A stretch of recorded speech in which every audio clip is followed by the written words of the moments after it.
Thank you very much for joining us. Thank you very much for joining the symposium. I hope you're enjoying the breakout sessions, and I think we just had a fantastic conversation with about the workforce development and how higher education can adapt to the ever-changing landscape, a very quickly changing landscape of preparation of our students for employment and for really life outside of school.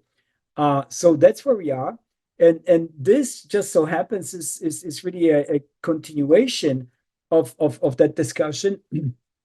It's just that with one important caveat here. What I have embarked to do for the symposium. This is the third session, so this is not the first one, but I am still kind of, let's just say, apprehensive about what it is that's going on here. I am not completely sure how to handle it to the fullest potential, but that's why we are trying. Is to engage ChatGPT in our discussion. So the idea is not for us to necessarily discuss, or we'll do quite a bit of that as well, of what it can do, what it cannot do, to what extent it could be used, and how to, how to react to what it is that it can offer, but more come from the perspective of how to engage this entity that's by many accounts smarter than any other human being on the planet. So as I said earlier, I am just one person. No matter how knowledgeable I am, I'm just one guy. And if I talk to a number of other people, well, that number of people is also limited. Whereas ChatGPT and other artificial intelligence tools have access to gazillions of artifacts and sources of information that one human being cannot possibly hold. So here we are, and I'm sorry, I've been talking all day. I apologize. And the title of this session is Preparing for AI Enhanced Workforce. So we are going to engage chat in the discussion. Before we get going, does anyone have any questions, any comments, any suggestions? Anything I can address it right now? Everybody's okay? You can hear me okay? No, nobody. Okay. Oh, thank you. Thank you very much. So I realize you may not be able to unmute yourself. So I apologize for that. I'm not sure how to remedy this. But if you have anything to say, please don't hesitate to raise your hand or let me know in the chat, and I'll be happy to let you speak. That's really not a problem. This is not a formal presentation, so to speak, that we have to you have to sit down and listen to me. It's more of a discussion, if we can only help it. So here we are.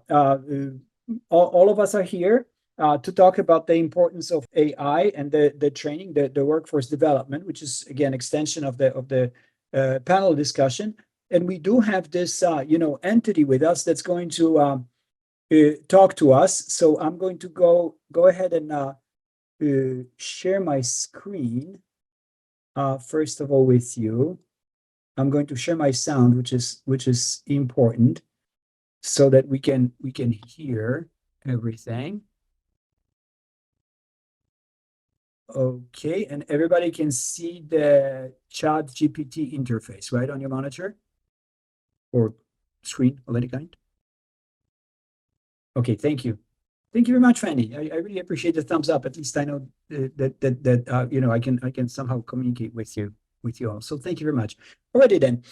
So here we are. Here's the ChatGPT, and I don't know how familiar you are with the chatbot. It's been around for about a year, so I hope you've heard of it and you've used it to some degree.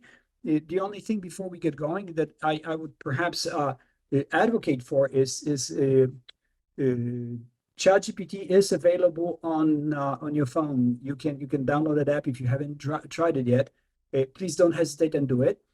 You can download ChatGPT on your phone, and then it started talking. Few months ago, it actually started talking, which means that you can communicate with ChatGPT by asking questions verbally. You can just speak to it like you would to a human being without necessarily having to type anything. And I will go ahead just for the sake of the discussion, demonstrate this, and then perhaps we are going to ask for certain talking points on the topic. And then again, you're always encouraged to ask questions and speak your mind to the extent that you see fit as in this conversation. So this is the ChatGPT interface, and let me see here. I hope it's large enough for you to see everything. I have a number of buttons towards the bottom, and the blue one on the right is the picture of the microphone, and that's what's going to allow me to speak.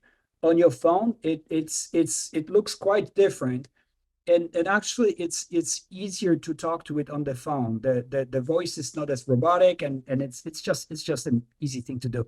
So every so often, what I do whenever I drive to work, I put ChatGPT on the speakerphone, and we have a conversation pretty much on any topic. And especially if I'm getting ready for a meeting, I need to present something on a topic, then I always ask clarification for the topics that I'm going to be discussing, and we just have a great conversation.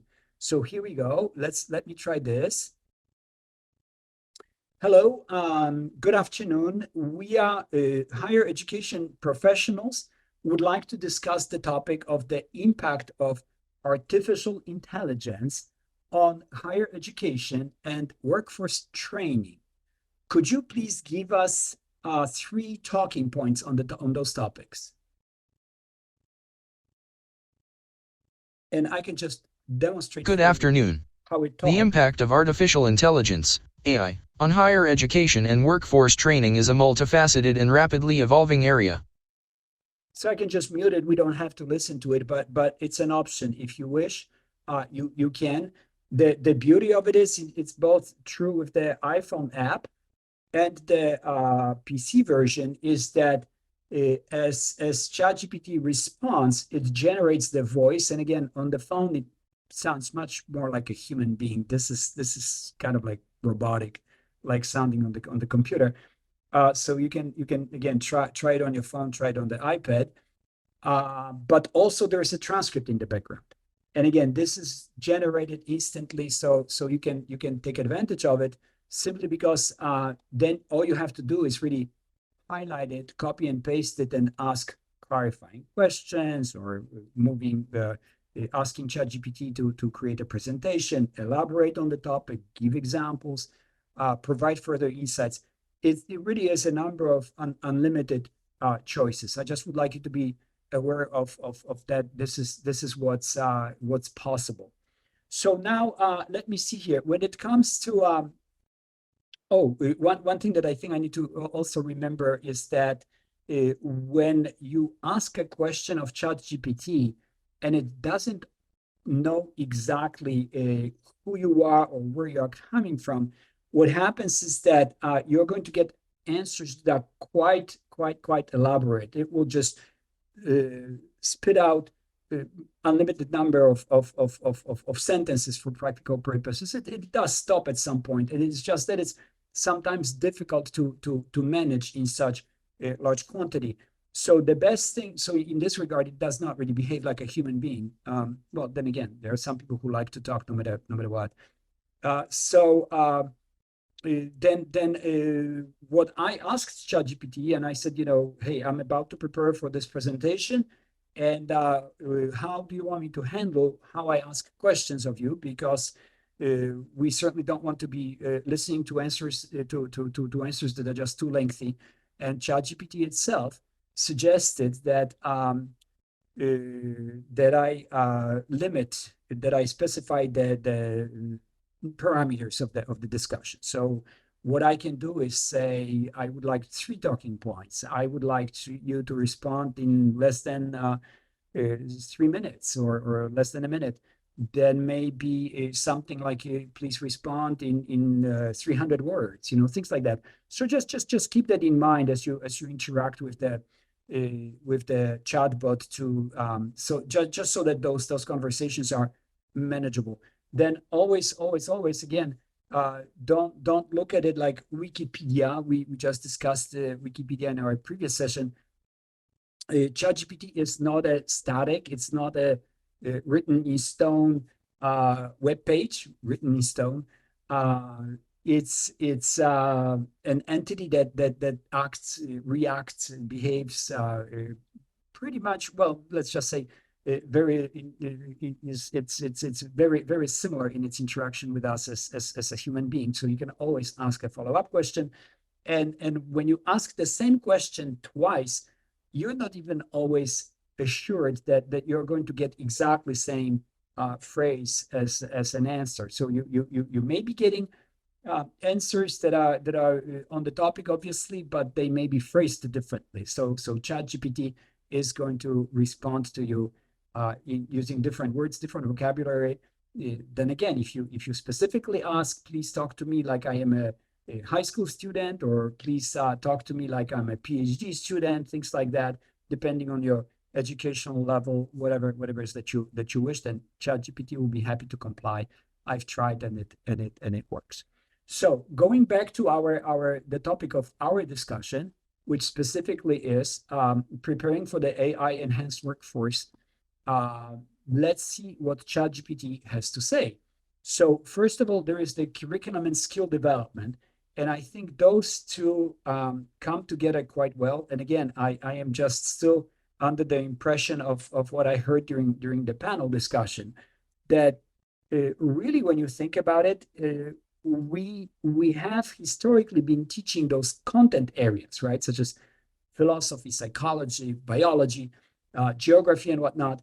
And we are all happy in all our universes within our content areas. But at the same time, to really communicate ideas forward to our students and asking them to reciprocate, to respond, those activities right away require certain skills. And I really liked the what Marty Alvarado was responding to in her remarks when she talked about the importance of critical thinking and pattern recognition, and all those things that we, let's just say, don't quite pay attention to, right? Because we are so focused on our content. What's the capital of Somalia? You have to know that.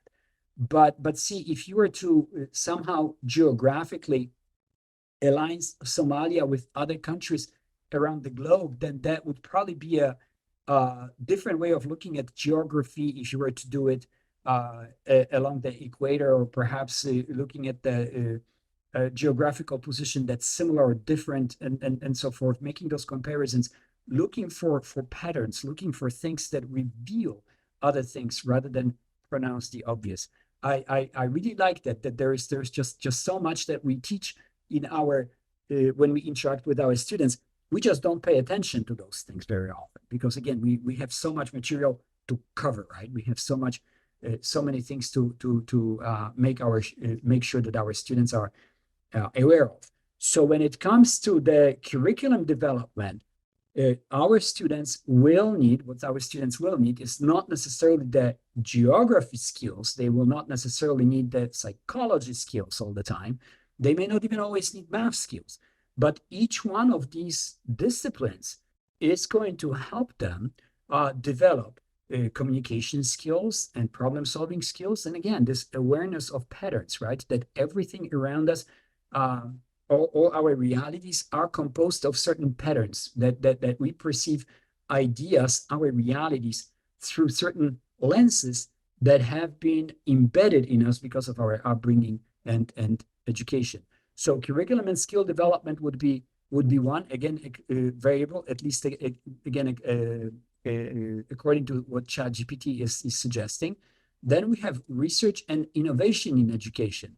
Well, yes, that's quite obvious. I just sometimes wonder, as I interact with ChatGPT, how it thinks about things that I am aware of, right? I mean, I know those things. It's just that it's becoming to me so obvious that I as a human being, as a professional, I am aware of some things, and then there are some things that I feel I know better than others, obviously. So that's causing all kinds of revealing moments when I talk to ChatGPT, when I realize very quickly that my question is answered with such profound, detailed, and focused information. I'm just very often stunned, and I'm just so very happy to engage. Um, I see there is a comment, JD, in the chat. Please speak your mind if you don't mind.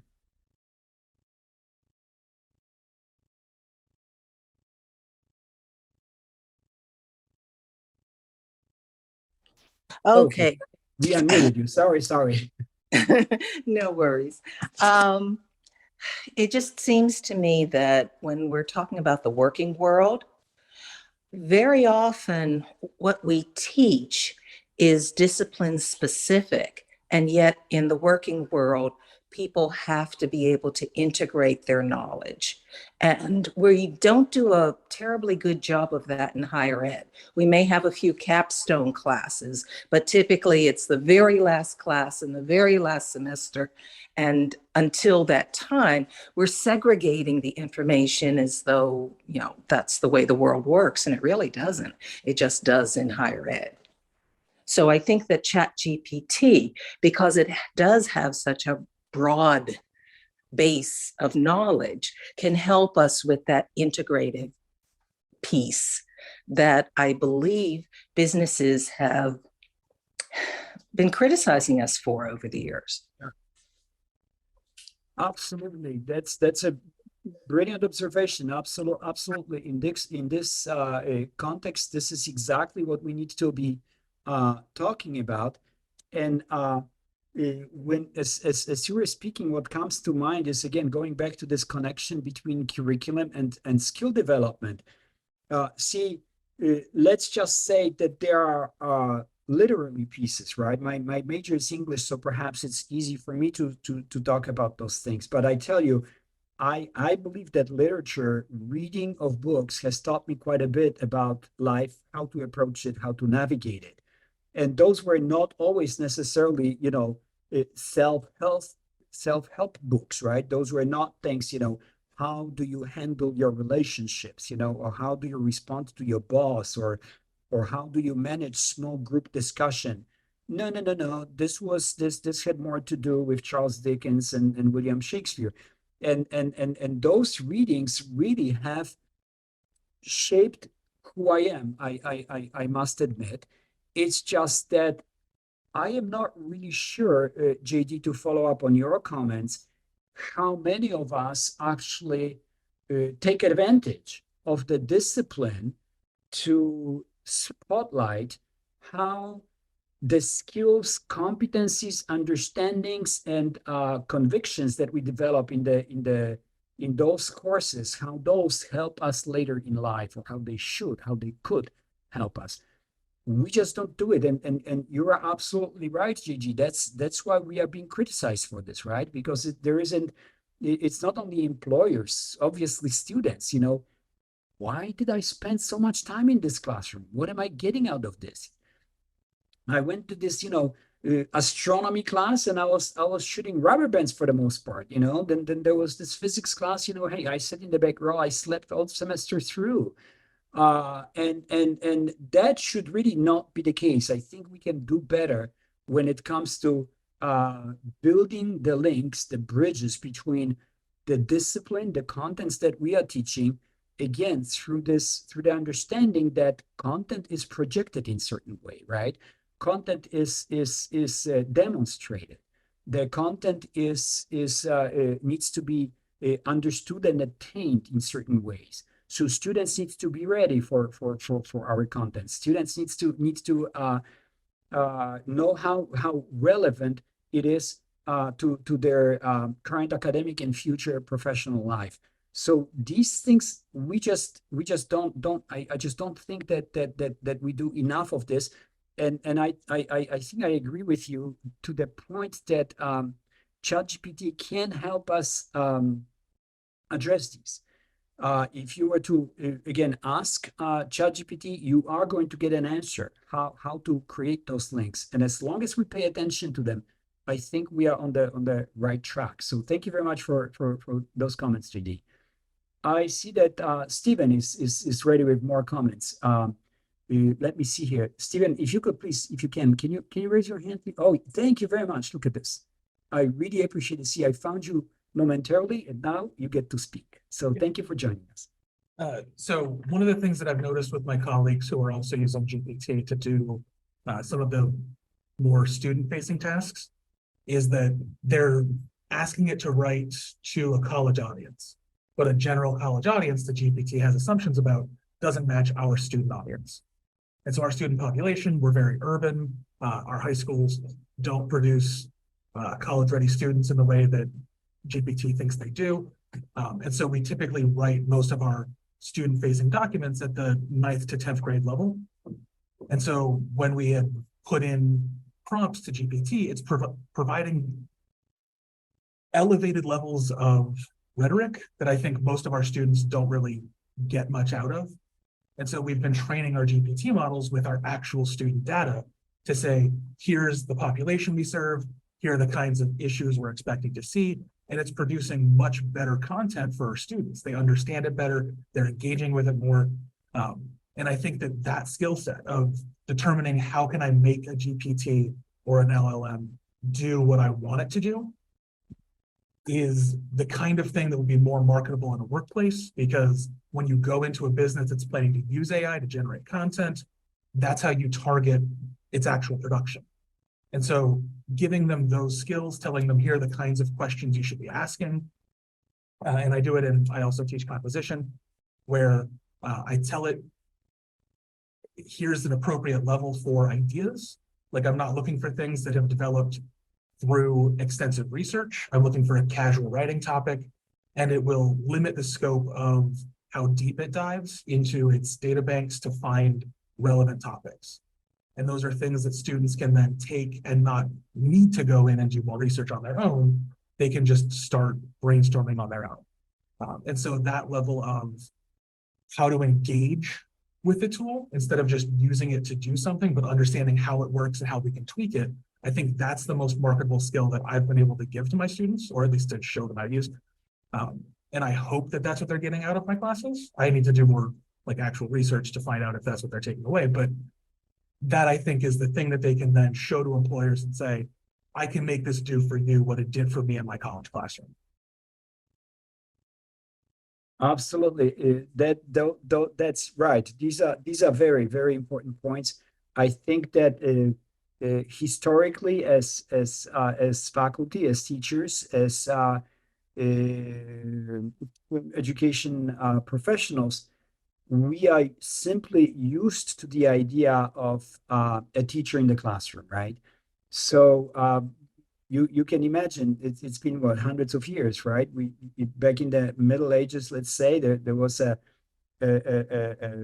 church or a building somewhere on a hilltop, and people had to travel from all over the world or all over the neighborhood and whatever to get into this classroom and listen to this one wise person who had something to say, and you better be quiet, because what if you were to miss this one brilliant thought that the person was uttering?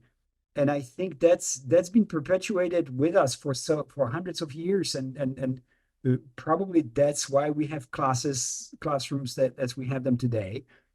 And then the issue is that, again, of the person, the professor, right? I am the sage on the stage, and what gives me the credibility is the fact that I have gone myself through 12 is high school diploma, 12 years of school. Then that's not nearly enough. Many of us have spent 16, 18, 20, 25, 20, close to 30 years in the classrooms, where the pattern was pretty much the same. Read chapter 7. There's going to be a test next Thursday on it.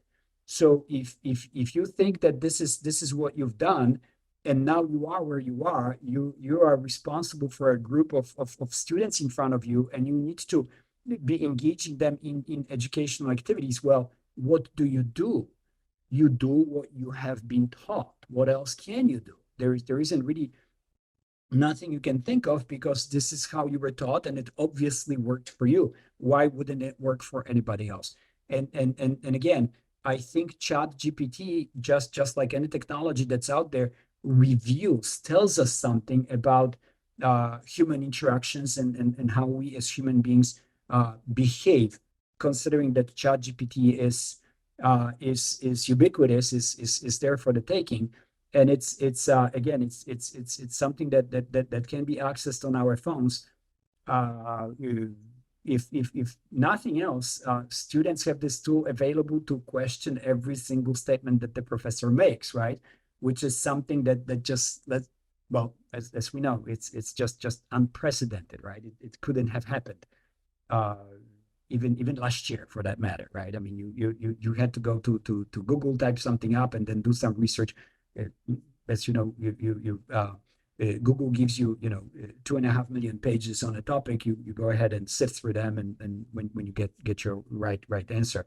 And ChatGPT, as we know, is completely different. It reacts, it behaves, it responds to the queries, to the questions, almost like a human being. So that's where we are with this. And again, you're right. I think there's something that needs to be said about how flexible it is when it comes to the tone of the responses, how flexible it is addressing the specific individual needs of everyone who interacts with it.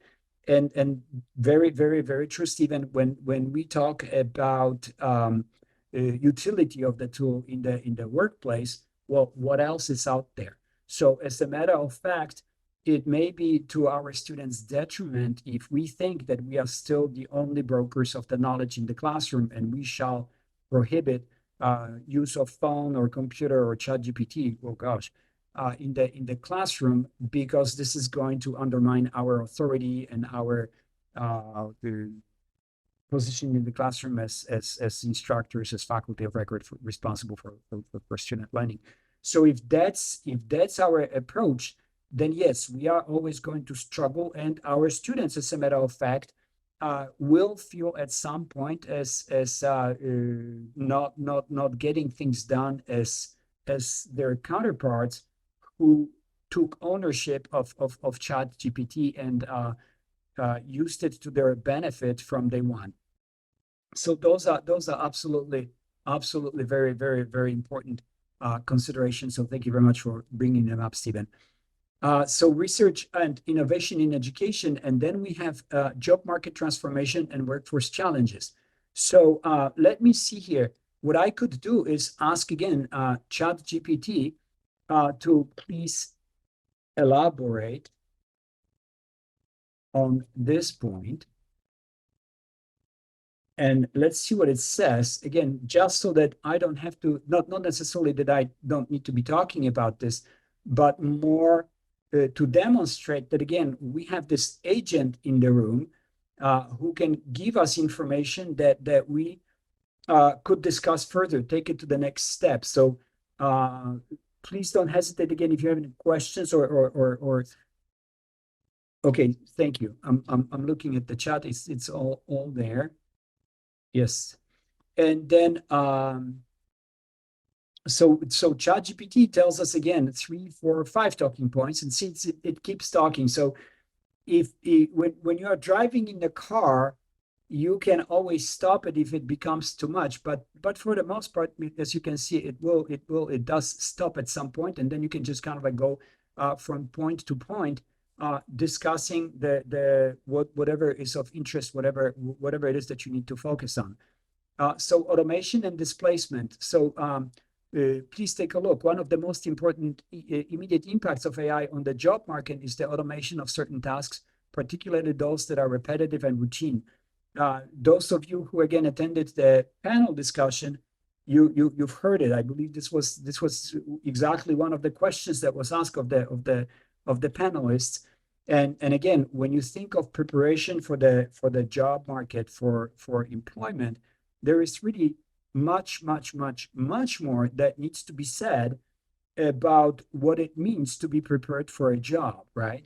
I believe Marty articulated a couple of times the importance of people networking, and we know this, right? Students who go to Harvard and other Ivy League schools Well, they pay through the roof, and their parents are ready to uh, lie, steal, and cheat just to get them to those schools. Uh, and it's not always necessarily for the reasons that we think that they need to be there, namely learning from the best faculty, but more from following the idea that you're more likely to meet future decision makers and people who will shape policies and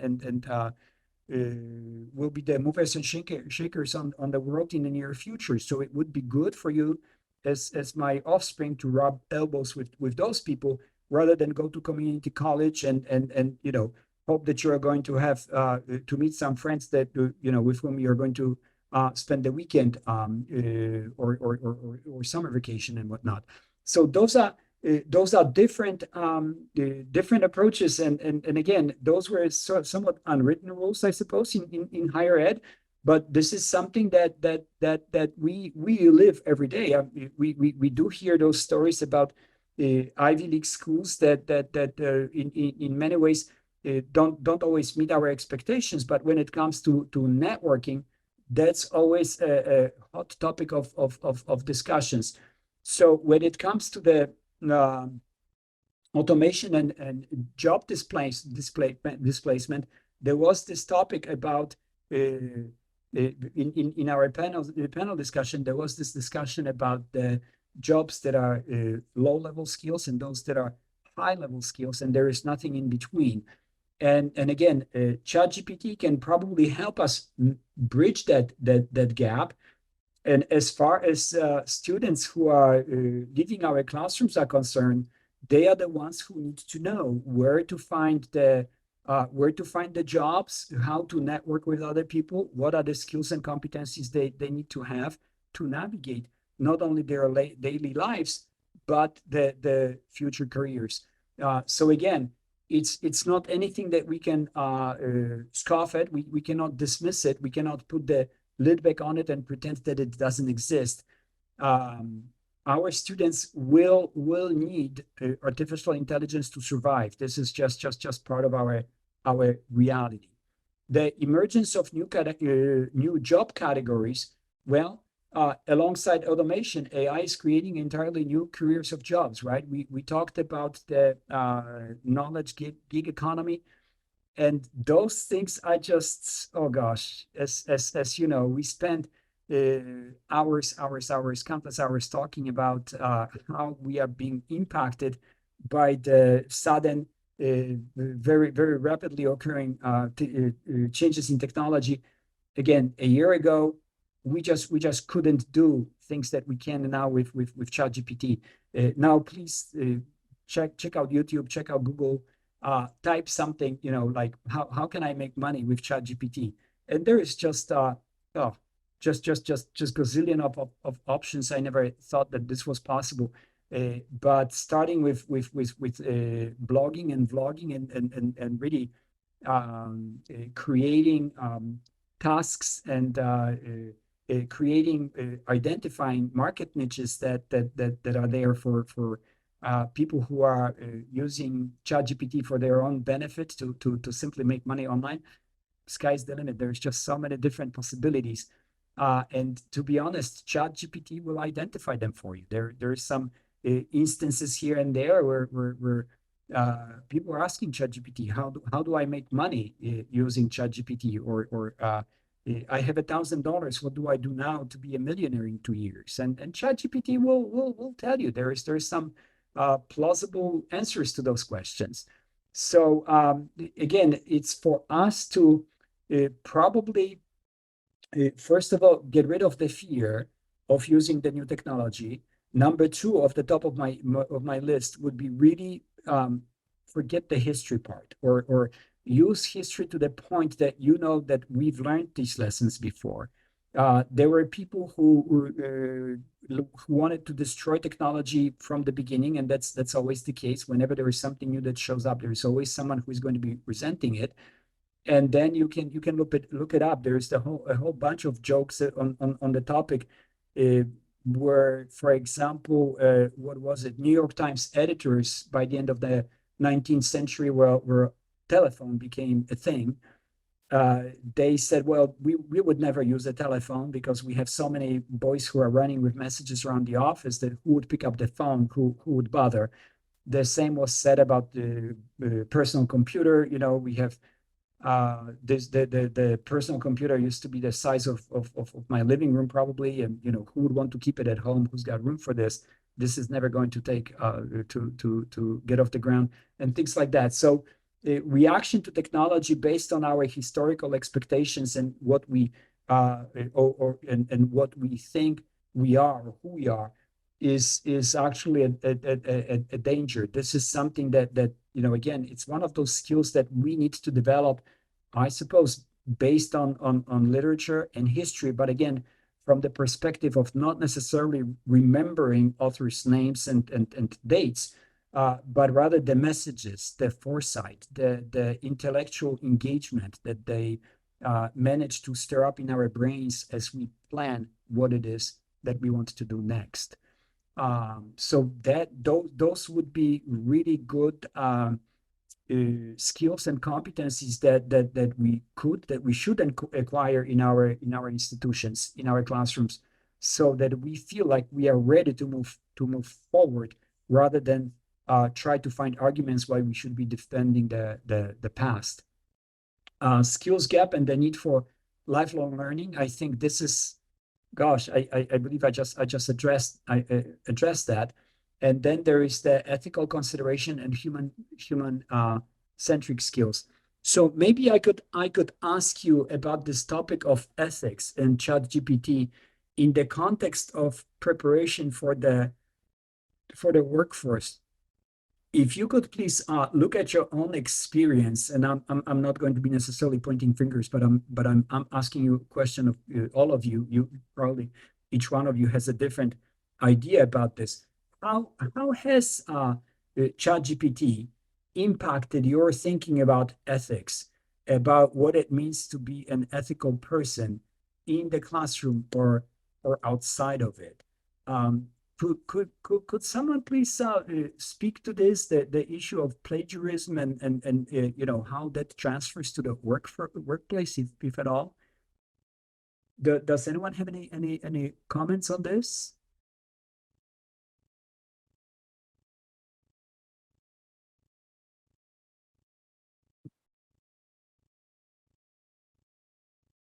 No, sorry. Okay.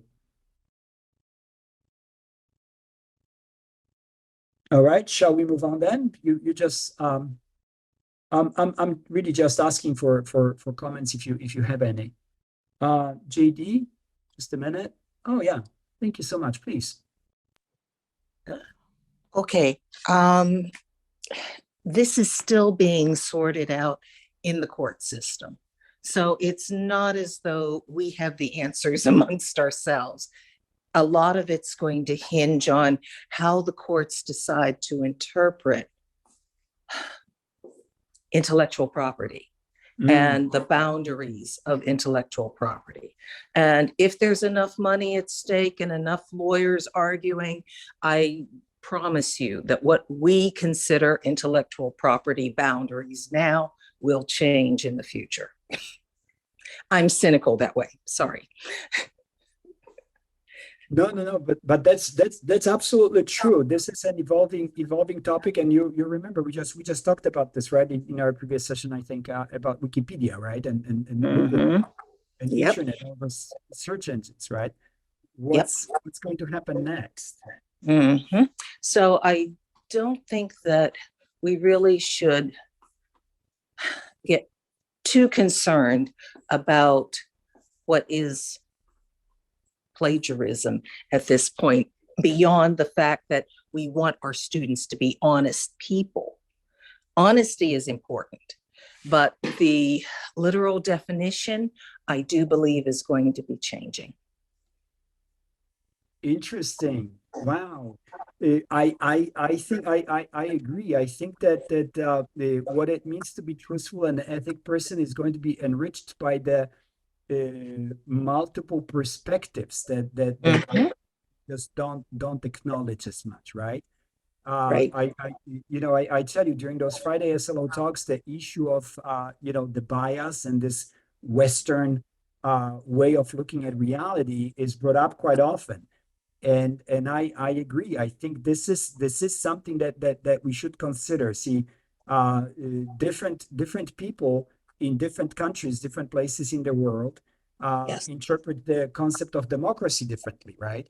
For Yes. example, so that's just the beginning of the discussion, and I'm just saying that who knows, maybe ChatGPT is the beginning of this, more of an equal understanding of what it means. The question of religion that we've been talking about for forever, way obviously way back when we started, I suppose, whenever religions originated.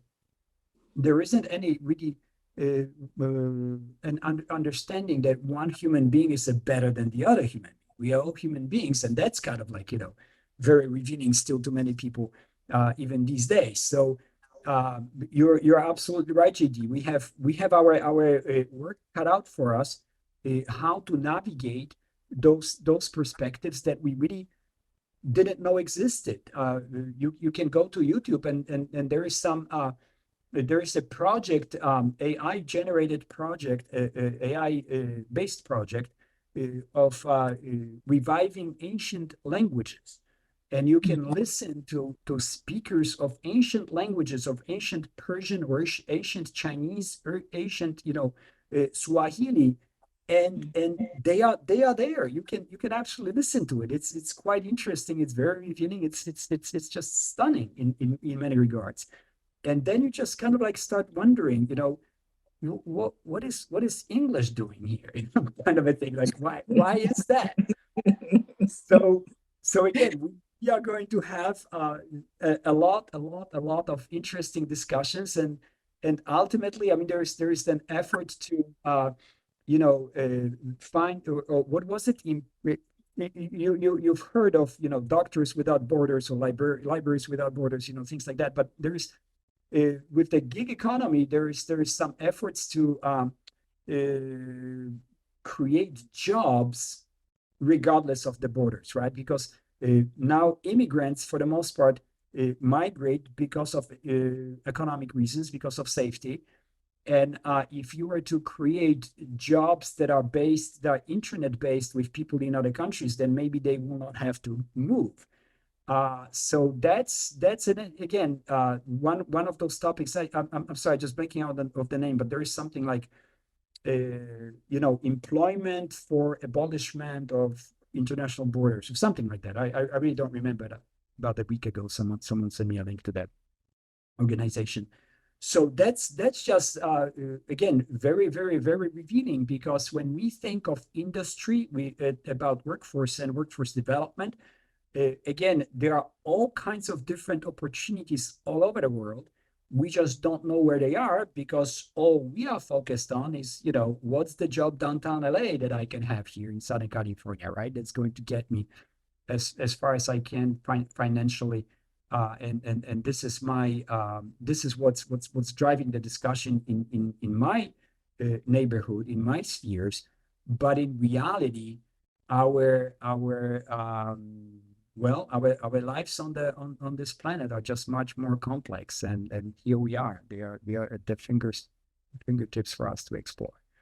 So thank you very much, JD. Very, very insightful comments.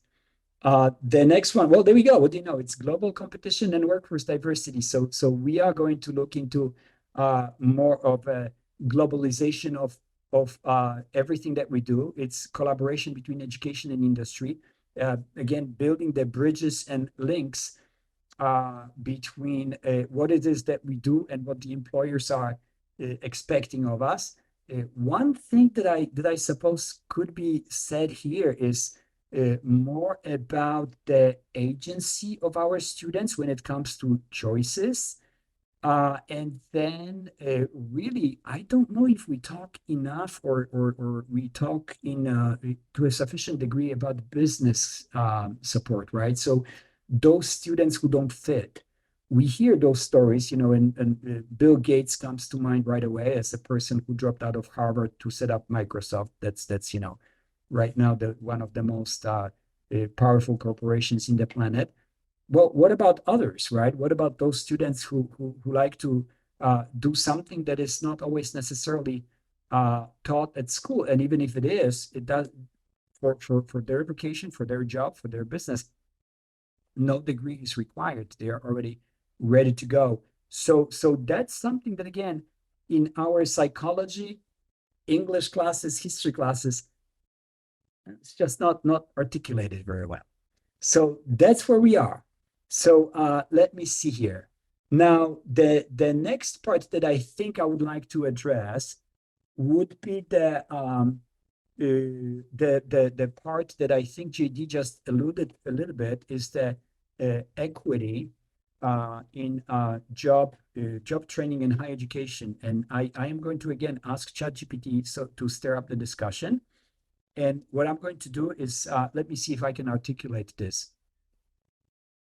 Let me click the microphone.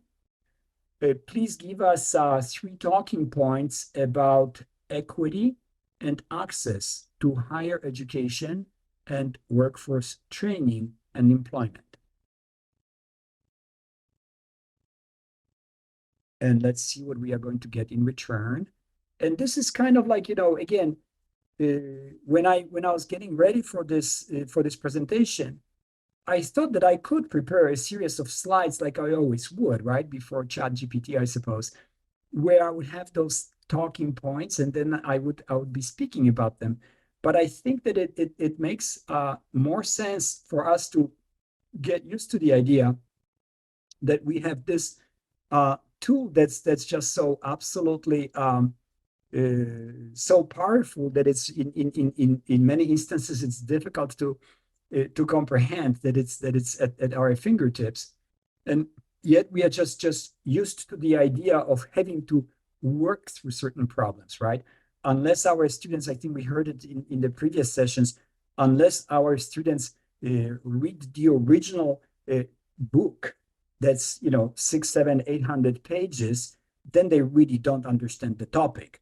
Well, the question is, what is the experience of reading 5, 6, 700 pages of a book teaching us?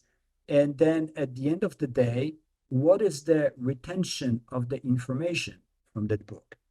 If I find it, if I read Ulysses by James Joyce, for example, I may be falling asleep by page number 7. And I will never go through the end of it, and I will be dragging my feet going to my English class where professor requires that I read it. But if I were to simply get a summary of that book using ChatGPT, asking what are the main points of Ulysses, then maybe I would be really much more interested in the in learning more. And who knows, I would even perhaps open a book as a result of this analysis. But again, telling people what to do just because we can is not always the best way to engage them, and we know this. So when it comes to equity implications, well, that's just a huge topic for us to ponder, to discuss, starting with the bridging of the digital divide.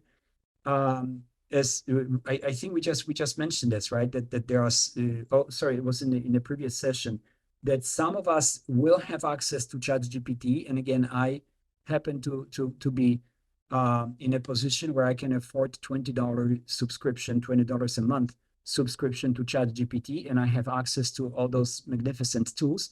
And there is others who simply don't want to, or refuse, or just simply can't afford to pay the money. So they are stuck with the cheaper version. And now all of a sudden there is voices out there talking about digital divide, right? That this is something, okay, wait a minute here.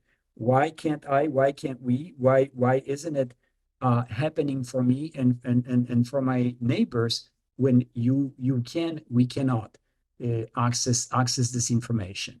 So a major aspect of equity in education and workforce training is addressing the digital divide, the gap between those who have easy access to computers and the internet and those who do not. We've heard this since the advent, since the arrival of the internet, and now we just have ChatGPT as this one tool that is absolutely so very powerful to address many of these things. The question is going to be how. And gosh, a few years ago, it was let's just say late 1990s, there was an MIT project named Digital Nations. And the idea was that way back when people thought of internet again as this grand equalizer, right? That everyone is going to have access to it. Digital Nations was a project funded, I suppose, I really don't remember, but let's just say Bill and Melinda Gates Foundation. I think they were one of the main the sources of funding for the project. And the idea was that people would connect through internet, and then their needs would be met because they were able to communicate those needs instantly via the online network. And that was a very, very revealing concept, because before internet, we only had telephones, right? So you had to have someone's phone number before you could dial it. You wouldn't just call people at random. Hey, at my village, we have an infection. I need 100 doses of penicillin. Would you happen to have it? And obviously you wouldn't do it using the phone, but using the internet, that was all of a sudden possible. And that was the idea behind the Digital Nations project, from what I remember. Again, with ChatGPT, we just need to be willing to find solutions to these gaps, find them, ask about them, and discuss them. So again, as I mentioned earlier, I think that the voices that we never knew existed have unique opportunities to be heard, and I sure hope that as we move on with our within our classrooms and our institutions, that we recognize the fact that we don't have any excuses anymore. That now we should simply go to ChatGPT and ask, how do I make sure that the digital divide is not a problem for my students in my classrooms anymore? And that's a challenge, because again, it doesn't necessarily point to the limitations of ChatGPT, but our own thinking, expectation, and what it is that we think we should be doing in our classrooms. Inclusive curriculum and learning environments, that's kind of like, really what is meant to happen as a result of bridging of the digital divide. And I really like the financial accessibility with the gig economy and other things that are out there in the world. You would be surprised how many financial tools and vehicles exist out there. And as a matter of fact, you could probably ask ChatGPT, what are the off-beaten track or exotic or unexpected, unusual ways to deal with money. And ChatGPT is going to tell you what those things are. And it's just fascinating that there are people who are running around the villages in Guatemala, loaning pennies to people to start businesses, and those are viable ways to finance local businesses where people live on pennies on per, people need pennies to live off per day. And when we look at those things from our perspective, again, the Western perspective, Western civilization perspective, this is somewhat odd and obviously off beaten track, but this is something that people in other places take for granted, and that's their only way to ensure survival and ultimately flourishing of their own businesses and the way they live their lives. So again, we need to be ready to stumble upon examples of this. And again, finance is just an example. It's pretty much happening in any industry, any human activity that we come in touch with. Support services and mentorship, I think that may lead us quite nicely into, again, the discussion, the importance of human networking, right? That Marty Alvarado mentioned earlier. We are all in it together, and this realization alone, as far as I'm concerned, is just of utmost importance for us, that we do need to acknowledge and recognize that we are all human beings and we are here in a pursuit of happiness. This is not, we are not here to fulfill anybody else's expectations. We need to make sure that our lives are fulfilled for us to meet our needs. And again, bridging those gaps with technology, with an understanding that higher education is there to support them, is what we ultimately need. Cultivating a diverse workforce. Again, I think that's one of those topics that will not we will not be able to put to rest until we again, as a society, as really as human beings living in the diverse community like such as United States, we acknowledge that. So diverse workforce is not something that we can tolerate, or we can advocate for, or we can do anything without. It's just there. It exists. And again, just like everything else that we do with technology in our lives, it's our responsibility to acknowledge that, to live with it, to take advantage of it, and really make sure that we recognize it for our benefit and for everyone in the workplace, not only for our personal gain. Policy and advocacy.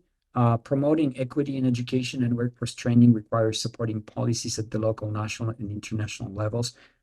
And yeah, this is just a huge topic that we are all probably familiar with.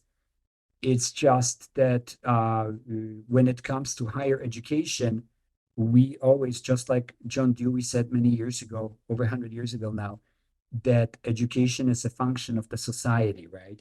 Education is sort of like this mathematical function. There's so many things that are happening in education and in our society, and at the end of it, there's education. And we ultimately are, again, going back to cultivating a diverse workforce, we are the ones who carry that torch forward. We are the ones who bring our own expectations and biases and our own ways of doing business into the classrooms. And we need to be aware of this.